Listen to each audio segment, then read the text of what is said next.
يا صاحبي السجن أأرباب متفرقون خير أم الله الواحد القهار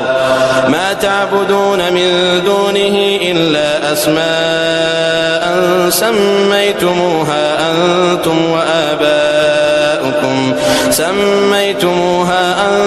وآباؤكم ما أنزل الله بها من سلطان إن الحكم إلا لله أمر ألا تعبدوا إلا إياه ذلك الدين القيم ولكن أكثر الناس لا يعلمون